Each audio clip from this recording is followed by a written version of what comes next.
And audio's good. Audio sounds great. You're sounding good, looking good. I'm ready.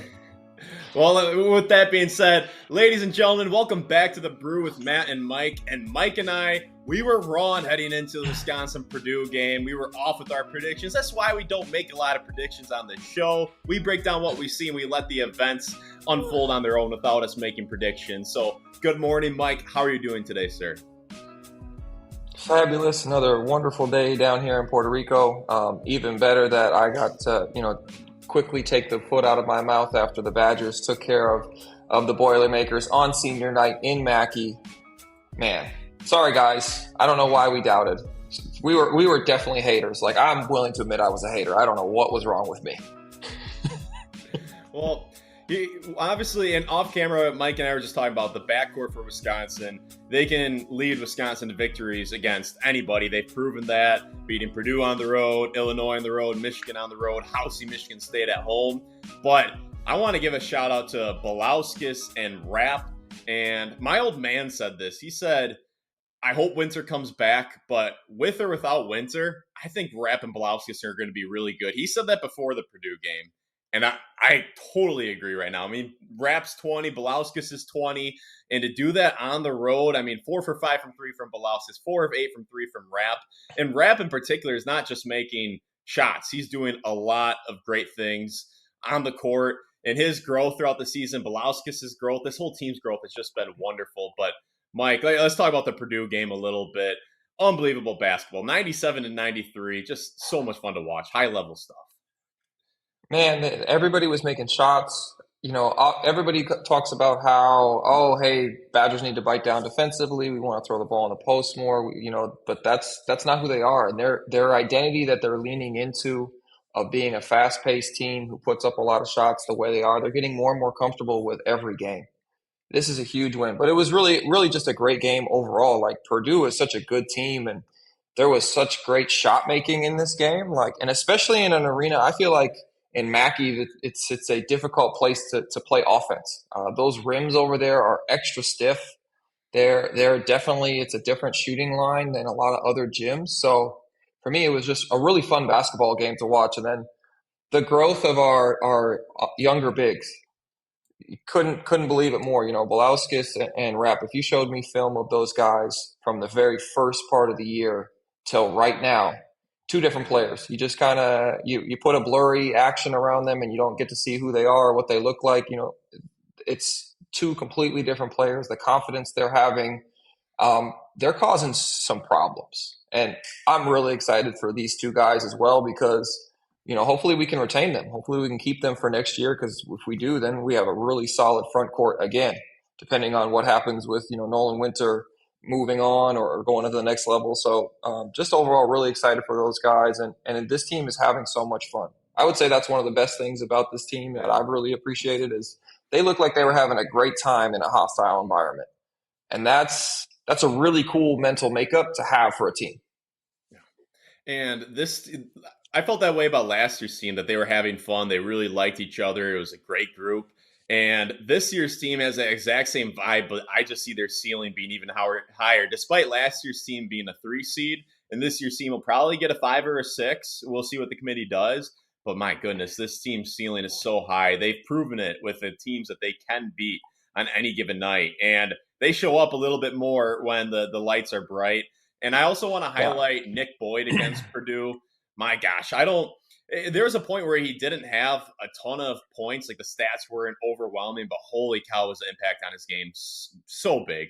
I don't remember seeing a guy at Wisconsin be such a focal point on the other team's scouting report, where the entire team is shading. He is driving to the hoop, and he has 3 or 4 guys sometimes collapsing on him. And then when he would penetrate into the hoop, get 2 feet into the lane. Then that ball, he'd kick it out, and then you'd get a lot of hockey assists. He had 5 assists, but he was responsible for a lot more buckets than just those 5 assists. I mean, and I loved it. It was strategic too. There was one where they were really hedging the ball hard. Purdue was when they were on defense.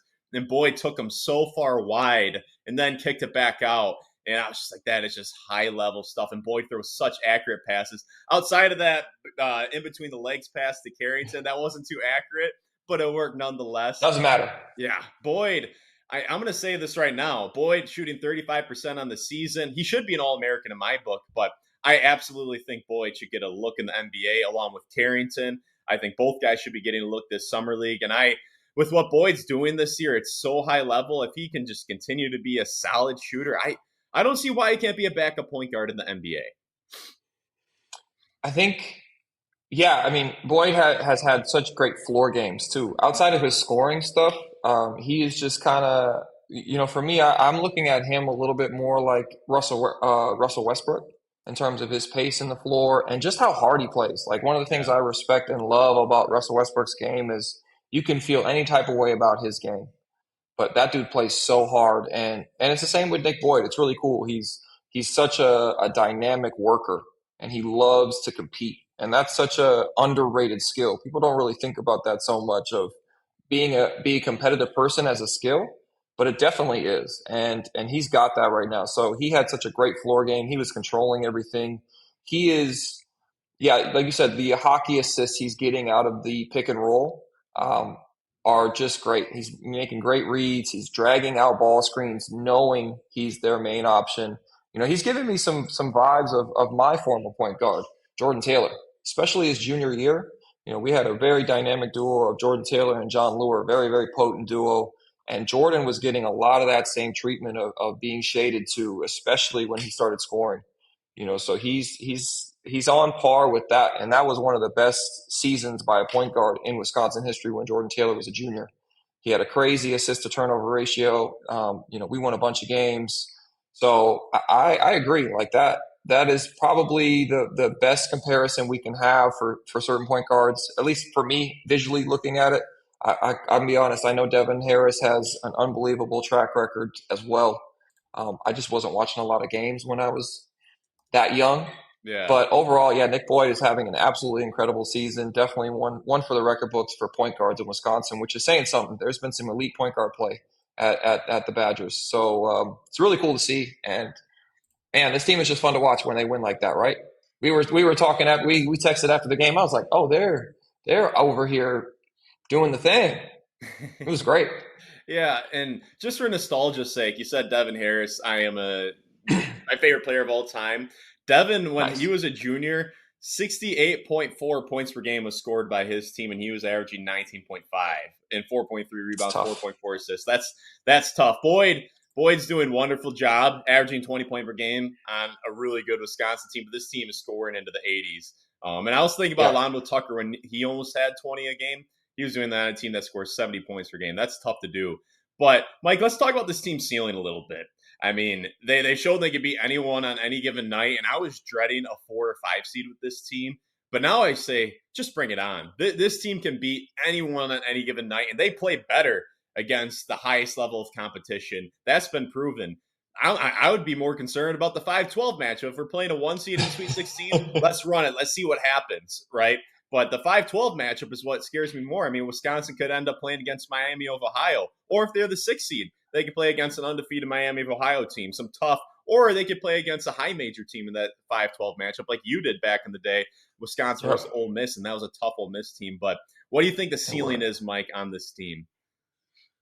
I mean, I just really like the I hate to use this word just to give him some credit, but actually, I don't hate to use the word. It's a fabulous word, moxie. The moxie of this team. That's definitely what Bo Ryan quote for you guys. He loved the word moxie. Um, but I would say the moxie, the makeup of this team. Yeah, they after December, they just started to figure some stuff out and they played up to their competition. And that was one thing we missed earlier in the year. And yeah, when the brights get light, they like to show up. And that's one thing I think mentally having a mental makeup for this team, especially going into the tournament, because the NCAA tournament is a completely different monster than the regular season. It's got a different feel to it, it's got a different vibe, you're at a different court, and you kind of understand that there's a buzz around the tournament and everybody's watching you. So there's that little extra pressure. And this team likes that extra pressure. They like to see that. And that's going to be really cool. So ceiling wise, I mean, outside of seeing maybe 2 or 3 teams early, I think teams are going to have a hard time figuring out how to play with them because they score so much. right? Because they put barrages on. The biggest thing is we gotta, especially the first weekend, we gotta try and sustain the level of shooting. But the ceiling, man, Sweet 16, Elite Eight, we can see what this team can do. They've gone on the road, they've faced giants, they've seen everything they need to see to get ready for this Big Ten tournament, and they've stayed true to themselves this whole time, and they found success with it. So, man, the roof, and I think Oh, you it's a beat me Sweet to it. 16 or a minimum. I'm Yeah. so sorry. You sent it to me the other day. I had to borrow it. This was from Matt. I took it from Matt. That's a Matt thing. But Well, it's Michael yeah, Jordan. Ceiling is absolutely the roof of this team. And if we're talking ceiling, I don't see why this team can't make it to a Final Four. If we're talking ceiling, I really yeah. believe they have what it takes to make a big time run. I also think they could lose in the first round. This team is very unique in that, and that with that being the case. But if we're talking best case scenario, I don't know why they can't make a ridiculous run. This team is vibing. They like each other. They can score with anybody. And also, I just want to say against Purdue, Purdue put up 93. A lot of that was Purdue was also playing really, really high level. Purdue gave Wisconsin their Super good best shots. punch. Some of those defensive possessions weren't bad from Wisconsin. Purdue was just playing exceptional because Matt Painter's a wizard. He's got some historic players in his program. And Yep. yeah, and then I also want to say one last thing is it was interesting that Blackwell was guarding Braden Smith throughout the game. And I thought that Blackwell moved the best that he has in a long time. Did you notice that at all? Oh, he looked great. He looked like he had the best balance he's had in the last 5 games. The big one I can look at is when he caught it on the right wing, and they had Purdue's giant 7-foot human being closed out on him. He shot faked, and he had a shot fake side dribble, and he covered a ton of space. Like he covered about 5 feet of space off of that step on that side step, which is a lot. And then the balance he had to recover, I was like, oh, he's feeling good today. Like you can just see that shot because he had so much energy coming out of his feet and into that shot. He got the ball up, and nice arc on it, and I was like, oh, that's good. As soon as he shot it, I was like, oh, that's the best he's shot in a long time. So yeah, I agree. He looks healthy. He looked like he was moving great. So hopefully we, everybody's feeling good coming into the Big Ten tournament and showing up into the NCAA tournament.